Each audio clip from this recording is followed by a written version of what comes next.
Kanizere ko ukomeje kumererwa neza aho uherereye hagiye hatandukanye. Ikipe ya APR ibashije kunyagira ikipe ya Gasogi ibitego 4-1.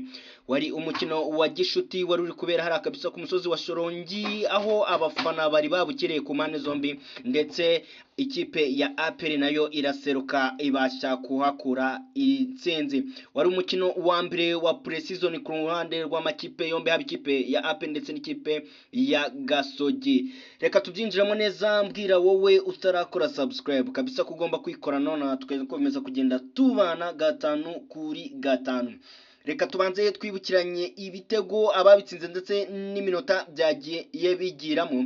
Turahera ku ruhande rw'ikipe ya APR ku munota 23, Sheikh Jibril Watara kuri passe nziza kabisa yarahawe na Ombolenga afite na guturuka mu ikipe ya Rayon Sport, yaje kuba yamuhereza umupira mwiza wo ku munota 23, Watarakaza kuhita abona izamu neza ahita atsinda igitego cya mbere ku ruhande rw'ikipe ya APR.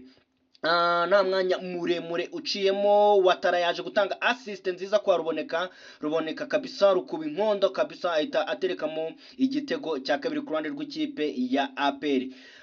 Bakomeje barakina, ikipe ya APR ikomeza kudomina umukino ko ku munota wa 45 rutayizamu biguriye kabisa muri iyi sezo, bahise bamugura kabisa, yahise nawe areba mwiza mubona undi bawita William Togwi, yahise aboneza mwizamu igitego cyiza kabisa, igitego cyari cyiza cyari kiryoheye amaso. Nuko nguko rero byagenze, gusa ku munota wa 64 na undi ni Mamadusi yaje kuba yongera kunyeganyeza inshundura ku ruhande rw'ikipe ya APR, biba ibitego 4. Mu gihe ku ruhande rw'ikipe ya Gasogi uwo bita Niyongabo Jideo ariwe waje kuba yishyura igitego kimwe ku ruhande rw'ikipe ya Gasogi hari ku munota wa 72. Nyuma yo kubabwira 10 mbere yuko mbabwira 11 bari babanjemo ku ruhande rw'ikipe ya APR, mbibutse ko kuri iyi nshuro uyu mutoza w'ikipe ya APR yari yabanjemo gukoresha, yari yagabyemo amakipe yombi, ikipe A n'ikipe B. Aba mu gice cya mbere habanje gukina ikipe A itsinda ibitego 3-0, mu gihe ikipe B mu gice cya kabiri yatsinze igitego 1-1, aggregate ba ibitego 4-1.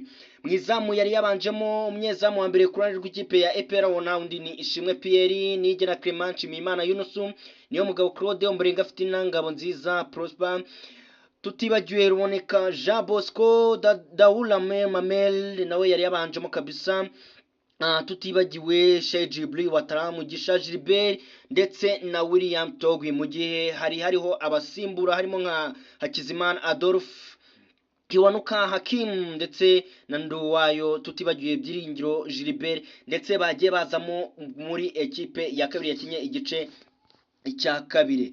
Rero bakomeje barakina, igice cya mbere kirangira ari ibitego 3 nkuko maje kumbivuga. Gusa ugiye kureba ku ruhande rw'ikipe A cyangwa se urukipe ya mbere ku ruhande rw'ikipe ya APR, bakinye igice cya mbere badomina. Umusore mushya baguze uyu nguyu Dawo Memer ni umwe mu basore batanze ibyishimo hari akabisa ku musozi wa Shorongi. Abafana banyuzwe baravuga kabisa, none iyi kipe yacu imakipe izayamara. APR irimo iraryana cyane, yari APR iri hejuru ugereranyije APR y'umwaka ushize, ugereranyije n'iyingi yagaragaje umukino wo hejuru, yagaragaje match nziza kabisa, bubaka bagenda bahanahana. Yari APR yari iri ku rundi rwego, ugiye kubaza umuntu wari uri ku kibuga niwe muntu waryohewe neza kabisa, yaborebye match nziza.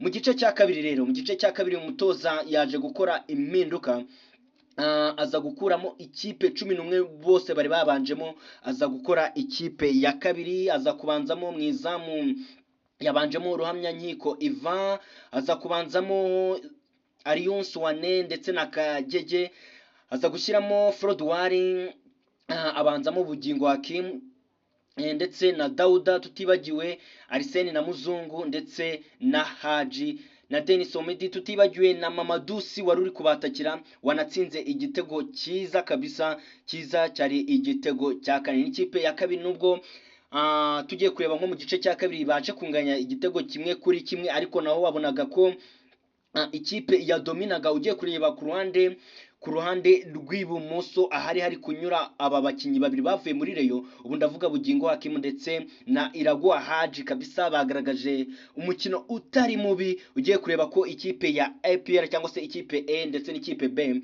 zari zadominye kuri uyu munsi. Gusa si ayo makuru gusa nabahereza muri ikipe ya APR.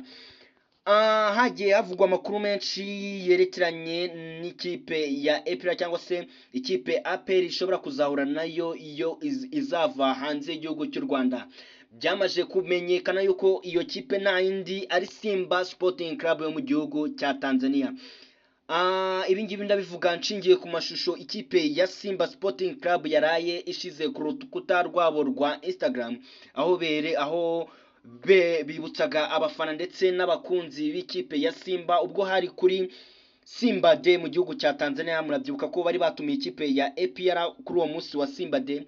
Ikipe ya APR aho yagiye igatsindirwa mu gihugu cya Tanzania ibitego 3-0. Rero bari bashizeho igitego cyatsinzwe ku munota wa 40, ubwo hari kuri Simba Day, cyari igitego cya mbere cyari gitsinzwe n'ikipe ya Simba Sporting Club. Ibyo ngibyo rero byahise bizamura vibe, ndetse nanabonye n'abafana ba Simba bahise bavuga kabisa turi tayari, ndetse n'ibitangazamakuru bikomeye byahariya mu gihugu cya Tanzania byahise bikonfirma yuko kuba ikipe ya Simba yashizeho iyo video bisa nkaho nayo yarangije kwemera yuko nayo ishobora kuzaba iri Kigali ku itariki 2 z'ukwezi kwa munani. Bibutsa ko n'ikipe ya Young African ku itariki 15 z'ukwezi kwa munani izaba iri Kigali, aho izaba yaje gukina kuri Rayon Day. Ibintu bizaba bicika amakipe akomeye ku mugabane wa Afrika ndetse akomeye mu gihugu cya Tanzania, aho yose azaba ari Kigali, nkuko ikipe ya Simba igibyita ngo ni ikipe y'abanyamugi, ndetse n'izina ryayo rikaba risobanura intare, izaba yaje gucakira n'intare zo mu misozi igihumbi. Iyo ni nta yindi ni Nyamukandagira mu kibuga. Reka tubihanga amaso, mbwira wowe utarakora subscribe kabisa, waracikanwe, kora subscribe tugire ukomeza kugenda tubana 5 kuri 5. Nge ni Ebo Fabrice, ciao ciao.